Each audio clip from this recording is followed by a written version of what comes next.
Okay. Counter question to somebody like Sanjay, if I can go over. So if now I'm going to be a little more positive. We're going to bite back from COVID, right? That's an absolute yes from all colleagues. If it is a yes, raise your hands, please. So I know that you're listening. Okay, great. Now, if we take this forward, what is that basket of skills or attitude that you are asking for from our educators, which is going to accelerate your company? Just name one or two skills or one or two attitudes that you absolutely want them to give you post COVID to grow faster, than the Marriotts and the Tajes and the IHGs. Let me speak for the industry rather than for IT sector. So you're a politician, Sanjay. Well done. Congratulations. Okay, so here it is. I mean, I agree with Pansa to a large extent. See, what's been happening with our education system is we have been, spewing excellent hoteliers from mid-70s, and India used to be the talent pool from where hoteliers used to go all across the world and do well. And so that happened, still continued in the 80s and the 90s. In the 2000s, we have seen that people are moving out to other industries and maybe hospitality internationally, but the cream seems to prefer other industries rather than staying back in India. I mean, we all discussed that. Couple of thoughts on that before I specifically answer what's there in future for us. See, what's happening is hotels have been changing the face. The business itself is changing its face. So when earlier you used to focus on the traditional operational departments of F&B, housekeeping, kitchen, front office, the need now is for industry-ready talent to come to us, which are more aware, let's say, of areas like revenue management, for areas like digital marketing. There is a need for students who come out, they are ready with applications knowledge. So a person who I hire from, let's say, for example, as a chartered accountant who's completed his chartered accountant degree, he's totally loaded with the technical skills and he's ready to go from day one. Here, what's happening is, while we come with academic knowledge and conceptual knowledge, we seem to have missed out on some subjects which have evolved recently. So it will be a great thing to see academics, including those as part of the curriculum, and making students more ready. The other part is the applications bit. See, we are very lucky to have a curriculum where 6 months to 8 months is on-the-job industry exposure. Now, the problem is everybody gets the same kind of exposure, by and large, which is at the bottom of the pyramid level. You get to do work which is, for lack of a better word, unskilled or semi-skilled, and it does not help you prepare to be a manager.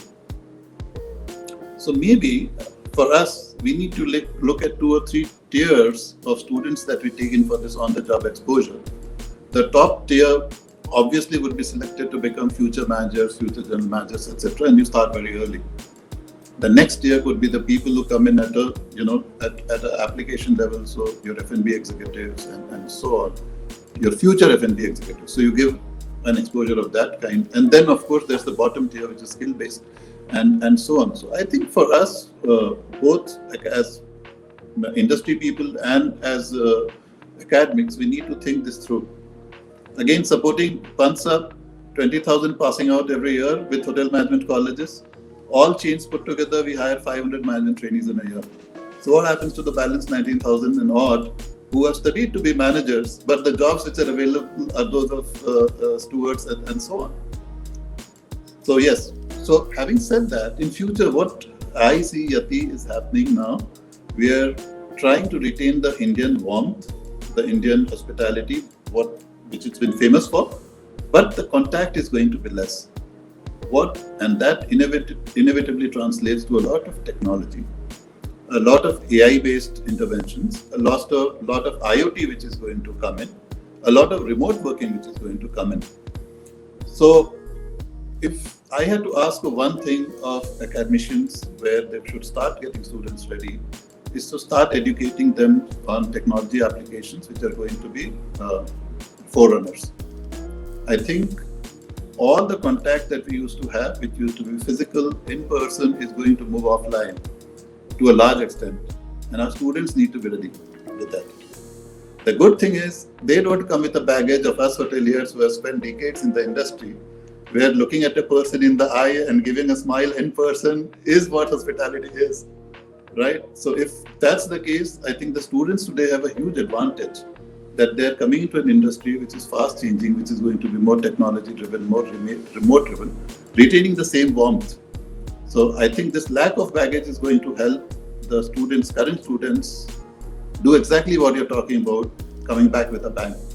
And I think people like Dilip, Pansab, we are counting on you a lot to get students into that kind of mind frame and give them the technical skills. Can I react to that, Yati? Well said. In any case, the next question was yours. So first react to it. And after you finish reacting to it, tell me how you're upping the tech component in your education. And where do you see the balance?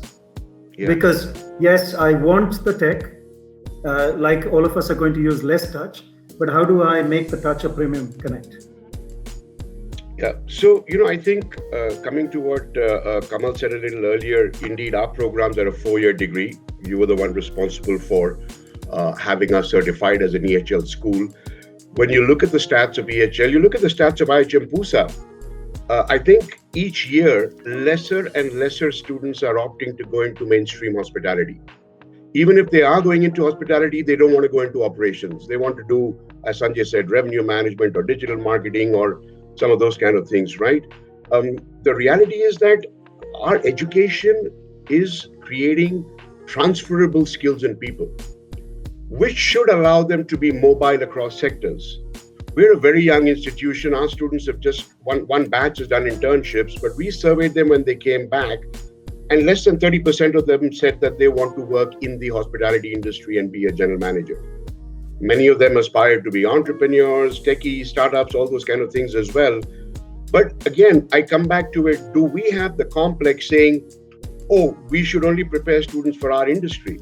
We should be taking people from all over, as Dr. Murthy said earlier, and bring them into our industry and integrate ourselves with mainstream businesses, including FMCG businesses. The point I want to react to what Sanjay said is, when you take people as interns, Sanjay, the challenge is as much from the industry side. When interns come to hotels, they are given only menial tasks to do. So when you expect them to get exposure to, something more, that onus has to be on the industry. We can provide you with the students, you interview them, you take the best caliber, but then they are made to do menial, mundane tasks, and it puts them off the industry. They come back from their internships and said, we don't want to work in hospitality. I think that's an area which has to change, and it's a mindset change required. And look, as I'm pointing fingers at everybody, 4 fingers point back at me. I mean, I was as guilty of doing this when I was in the industry as well. So that was reacting. When it comes to technology, I can tell you that the whole concept of blended learning, and particularly accelerated by COVID, is here to stay. And it is the best thing that could have happened to our industry, because there's so much of theory and there's so much of content which is easily teachable in a blended asynchronous manner. The professor does not have to waste his time teaching you Maslow's hierarchy of needs. I mean, that's something you can learn through an asynchronous course. What the NEP has done, which is now allowing students to take electives, that's where the real opportunity is. For example, when you asked about technology, we've introduced coding as a compulsory course from semester 1 for every student joining. So they do a basic coding course in their first semester, and then depending on their interest and their ability to adapt, they will do intermediate and advanced coding courses throughout their 8 semesters. And you never know, you have hospitality graduates graduating with some great technology skills. And those are technology skills which are sorely needed in our industry for the future. Not just for touchless, contactless, but to just develop that cognitive thinking which a graduate profile from classical hotel management schools does not have. And it is so much a practice in the West. I mean, Lausanne, Yati, which you're so familiar with, that the program is designed to complete this practical F&B housekeeping front office, Sanjay, which you talk about. That's done in the first year. After that, the program is more or less a BBA program. You're learning every business subject, including hospitality subjects of revenue management or digital marketing. And I think that's where we need more focus, so that when these graduates come to you, they can hit the ground running. And by the way, students in 4-year programs do 2 internships. The first one is considered to be an operational practical internship, but when they come back in their 3rd year, that's the time the industry must be looking at them to say, can we put them into specialized areas, be it revenue management or be it marketing or be it even finance, where they may have an aptitude for. Like we're introducing a course from ICFAI into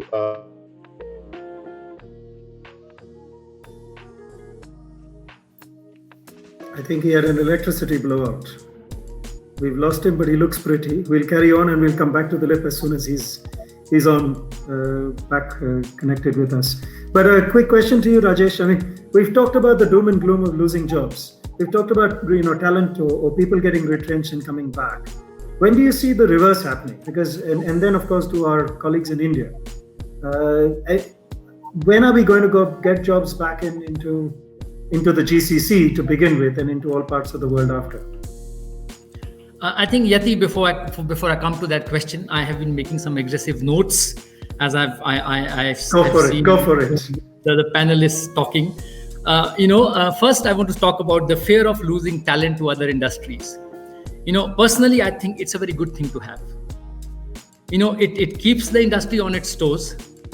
And it kind of forces us, it compels us to look outside the industry and get in the best practices into the hospitality, into the hotel industry. For example, my own understanding of where what the biggest challenge for the industry is the work-life balance. So the youngsters today are looking for a good work-life balance. They want to have good quality of life. And whilst a 5-day work week may be a given across all other industries, looking at hotels, it's still a challenge to put it in. We introduced a 5-day work week in IHG last year, and it was quite a challenge to push this through. So if we need to be attractive, to the younger generation, to the younger talent, we need to benchmark our practices with the rest of the industry. And to GS's point, be a preferred employer, not because we are hotels, but because we offer best both in terms of quality of life as also career progression. And the second point of student expectations and paradigms, I did see Kamal talk about, student expectations. Now, Kamal, our programs, our institutes are called Institutes of Hotel Management. So when a student joins an institute, he or she is wanting a return on investment in terms of a good job and a return on ego in terms of a manager's designation. So somewhere down the line, we need to set the expectation correct, back in school, so that when they come to the industry, they kind of understand what the industry can offer them. And there's no harm in joining at any level in the hierarchy, because we've seen examples of people joining wherever, but doing some great jobs and growing exceptionally well in their careers. Now to your question, Yati, sorry, I did go off track. No, very well spoken. I think what you made a point is excellent. There may be an issue about managing expectations of our youth as they join, from both sides, from our academic side or academia as we present it, as well as industry. And I to some extent, the new education policy started talking about it. If we talk about it, hopefully we will arrive at it someday. And I'm hoping that implementation happens faster than it is. But yeah, now to the core question. Are we getting jobs back? And when are we getting jobs back? When do we come to Dubai to present our CV to you? Yati, the good thing I like to share here is the fact that there are some early signs of recovery across the GCC. We've seen hotel companies now who are reopening hotels, of course, with enhanced health and hygiene guidelines. However, I think to be realistic, the recovery is going to be slow. The reality is that there are some of the hotels that are still closed, and some hotels may not be able to reopen this year owing to certain restrictions with regards to travel.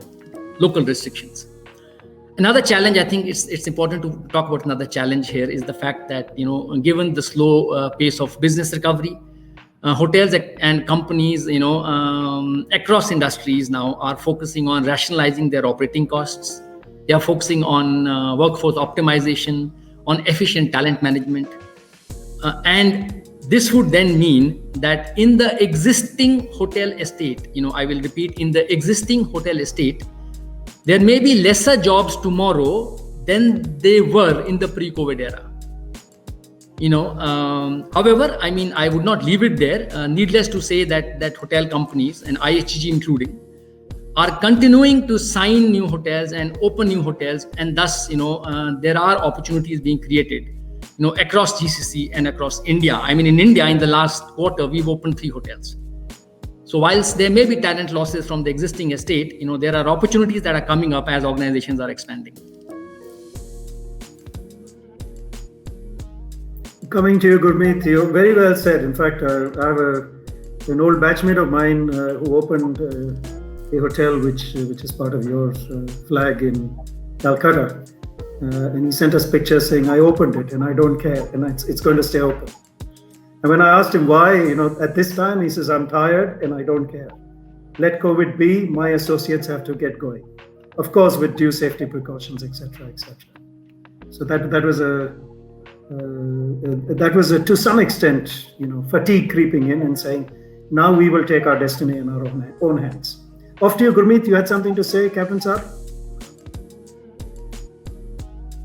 Microphone. You'll have to unmute yourself, please.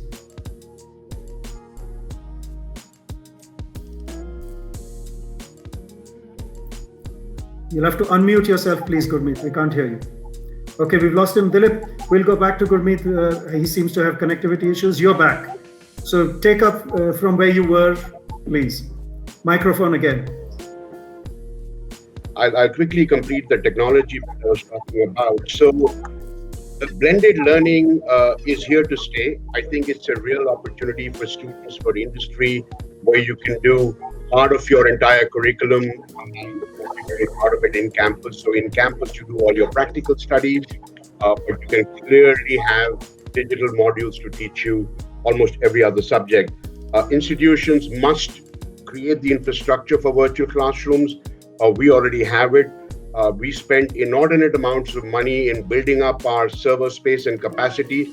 Today, we delivered about 2,000 hours of learning in the 4.5 months of COVID to our students.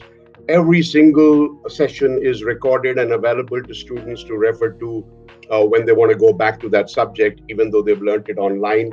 I think the new age and the new generation of learning management systems, today we are upgrading ourselves to something called a learning experience platform, much better user interface, more user-friendly. How the learner uses it, the algorithm and the AI allow you to push more content towards the interest of that learner. And that's what institutions in education all over are beginning to do globally. And I think for hospitality schools, it's imperative for us to embrace that as well. And the best part about blended learning is that you finally bring about equality in the learner. Otherwise, as a teacher, if I'm teaching 50 students in a class, I know that they all 50 don't learn at the same pace. Somebody learns faster, somebody learns slower. When you are able to create these digital modules and allow them to learn asynchronously, they can learn at their own pace. When they come back into the classroom for a synchronous class with the professor, they are far more balanced in terms of the understanding of that concept which you've taught them than if the professor has to spend 2 hours in the classroom. So I think technology adaptation is almost an imperative for all institutions, whether in hospitality or otherwise, but certainly for industry, there is a real opportunity. And don't forget, what COVID has done is created a habit of online learning. Whether it is a student, whether it's a working professional, I think all our LinkedIn feeds, we can see everybody proudly saying, I did this certification, I did that course, I got this qualification, right? Now, the point is pre-COVID, it was a nice to do thing.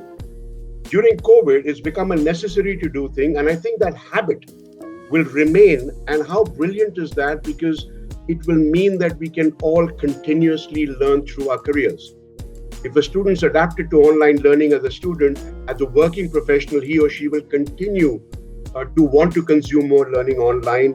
The online space is going to get richer and richer with much more content, which will be relevant for the future in the post-COVID era. So I think tech has just a huge place to play in education and for the industry as well. Can I? So KK, go ahead. Just a quick point. Sorry, Gurmeet had something to say. Otherwise, Sanjay, go ahead first. Just a quick point to Dilip. Go ahead. You know, Dilip, one of the dangers of online learning is it takes away the practical application piece. You know, in our business, which is why I said blended, Sanjay. Blended means you're doing the practical part in campus, but you can do a lot of it online as well. I agree with you. You can't take practical learning online right now. In time to come, you can, by the way, but we'll talk about that later. Go ahead. The other point which I thought I'd make is, you know, if you look at your MBA courses, or for that matter, let's look at something like a chartered accountant, if I look at the hotel management equivalent, we prepare our students to be very good professionals. The technical part is good, but I think there is a space to create more business managers. You know, all the guys who are going to become managers tomorrow are going to have P&L responsibility. So how do you look at it? The business from a commercial lens is something which needs to start early. And I think today what's happening is they pass out from a hotel management course, they do their handle restaurants, their duty managers, and then they start picking up some of this business of developing commercial acumen, which happens on the job. So I think from an industry readiness perspective, it's important that we also look at preparing business managers along with the technical skills as part of courses. With you, Gurmeet. Thank you. You know, I want to pick up a couple of things which I picked up from the sessions yesterday and day before. One was that it was very heartening to know that out of every 12 people walking on the streets in India, one is associated to the hotel industry in some way or the other, or travel industry. The other one, I'm very optimistic that the pandemic is not there forever. So I don't want to plan too much. We don't want to create hospitals actually. That's one of the panel which Dilip was moderating yesterday. Hopefully we're not going to make hospitals. We are still hotels. We are still service industry. So if you go too deep into that, if last year hospital, I have a chief executive of Hirandani Hospital who lives next to me. He used to come to me to teach him how they can bring in patient care like hotel does, or how can they facilitate their meals or facility management. And today I am going to them. The times have changed. That please teach me how to sanitize my hotel or how to keep my sales. But this is a temporary phase. And I don't think so. We should overthink or overplan. Entire world is after getting a vaccine. Once the vaccine comes, I think pandemic will be laid behind, unlike any other thing. The one thing which I feel we can, as an industry, we can do is, you see, it takes 5.5 years for us to make an assistant manager at 35,000 rupees salary. That's too long a time for investment. Even an IIM Ahmedabad graduate gets 10 times more stipend and money, but and spends lesser fees in the college, but his employability is 10 times more higher. We are still there. It took me 5 years to become an assistant manager. How can the current generation, millennium, ask me to come and have the audacity even to ask and say to promote me? What we need to do, we have to trust our academician. Colleges teachers excellent. They are the best available. They have taught them what is the high size of the highball glass, how to make a service, or how to make the mother sauce. Now we have to make them into professional, to what Sanjay was saying, business leader. That is where I think there is a gap in the industry. We are still treating them, to Dilip's point, we started in Marriott something called as a Marriott internship. And we didn't give stipend at 1,200 rupees or 500 rupees. We were the first company to pioneer to start the stipend as 5,000 with a mandate to the properties that they will not peel garlic or lift banquet tables. So we have to get out of that myth that what worked 15 years back may not work now. Industry has evolved. Today people want clean room, good bed, and internet connectivity. That is where they are judging us as service. And I think the graduates which the institutes are producing, we need to be a little more flexible in bringing them as business leader much faster than 15 years old curriculum that you have to be 2 years as a management training. You become a doctor in 4 years. You become an engineer in 4 years. But to become a hotel, restaurant manager, or assistant manager, or lobby manager, it's 5.5 years. 4 years in the college and then 2 years management. Maybe that paradigm shift has to take place. And this is the time to introspect and use the pandemic to come out stronger in the industry. So two questions to two different people, but they are linked. First one is to Kamal. How does a youngster who's in school identify a good institution to move on to? So how do I choose IHM Pusa, or how do I choose IHM Pusa? And then onwards from there to Dr. Ramanamurthy is to say, listen, what's the career message that I can get from an industry professional like yourselves to those who are joining or looking at a hotel school? Kamal, you go first, and Dr. Murthy after, please. Thank you. People choose IHM Pusa over many other institutions, and the reason that it at number one by different publications for more than 10 years in a row. The reason is the legacy that Mr. Bhuvnesh was enumerating a few names, who are graduates of IHM Pusa. I will not be exaggerating if I say that maybe a third of all your panelists, all 15 teams, are Pusa graduates. Raj Menon, KB Kachru, Mandeep Amba. You just have to tell, which batch. So they are graduates of IHM Pusa. So I think if an institution, apart from the legacy that the institution would be, since education that one is rendering, and then say, the physical evidence. So if the environment created by the institution is good, if the spaces are available, the academic spaces, the co-curriculars are very, very important. You go to any IIM or XLRI or these august institutions in the country, vibes, when you enter these institutions, the temples that we had in our countries, something cosmic is there in those environments. That kind of an environment is there in an institution. That is very, very important. And more importantly, we are in India, which is traditional education. There is a lot of emphasis on that. I feel still important thing in education is the faculty, how your guru is, how your teachers are, what their experience is. And more than the experience, what I feel is what their commitment level is. We in government, we are very careful. We see that people, when they are joining us, they have got that neck for teaching. They have that value for teaching, rather than coming for a government job or a easy cozy kind of a job. So people, how committed they are, and I'm glad. What makes IHM Pusa is that we have many people come here as a passion for education. A penny.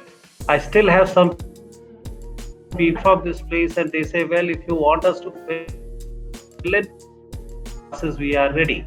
So that is the kind of people, and many people are becoming like that. Another important thing is that certification that you are getting, what university you are affiliated with. That is very, very important. The brand. The institution has a brand, and if you are not a degree awarding institution, then what is the company? That is very, very important. And last thing is the curriculum. What curriculum one is, because nowadays everything is available on the internet. Compare, the curriculum has to be inspiring and it has to be challenging, because education is a stressful activity. Along the way there has to be some fun element along the way. So important thing. So I think these are the kind of and last thing, not the least, nowadays there are certain things which are content oriented, and then there is a form. There are many institutes which are very good in projecting certain things, but at the core I don't think there is a lot of substance which is there. So it has to be both, content as well as form, has a healthy mix of both. That would make a kind of utopian kind of an educational institution for hospitality. The pleasure of seeing some of the best institutions. I had one stint at the Shatek in Singapore. That was the qualification I picked up. I went to school in the 2000. I'm sorry, Kamal, we're losing you. We're losing you on content, but Kamal says that he's been to Shatek and he says he's been to EHL in Lausanne.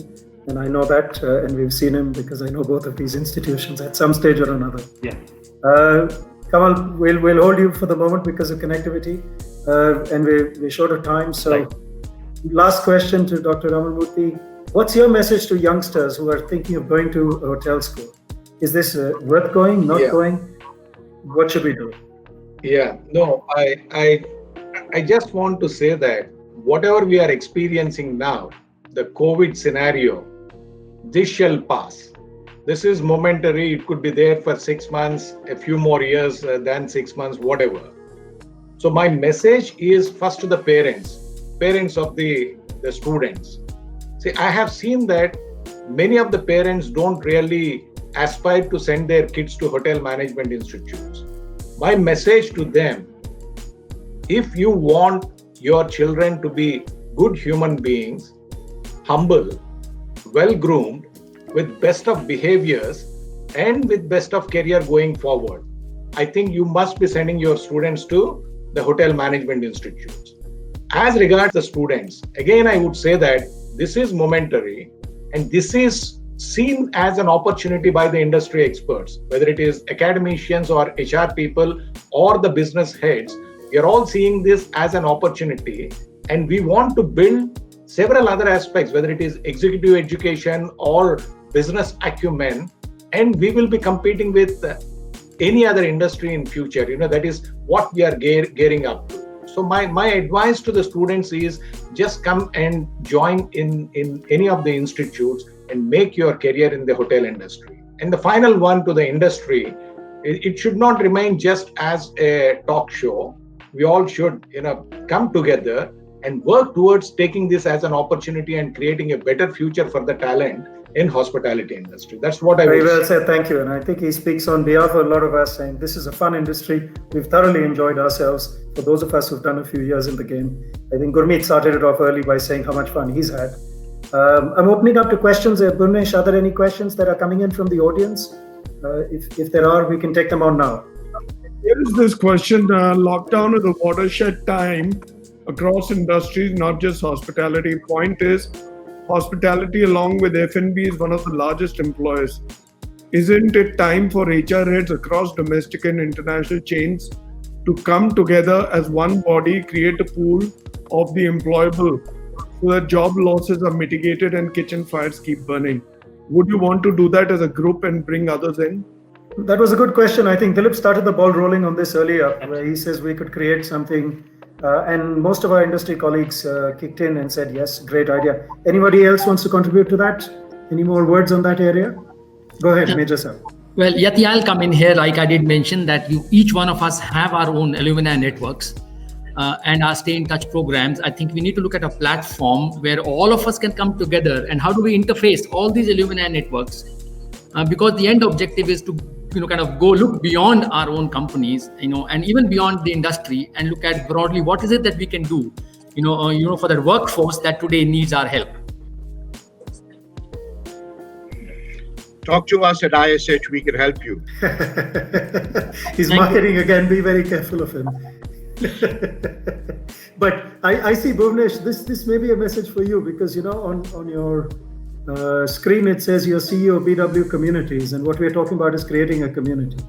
And you being the person around getting all of us together, this may be an opportunity for you to see how we link up and take it forward. So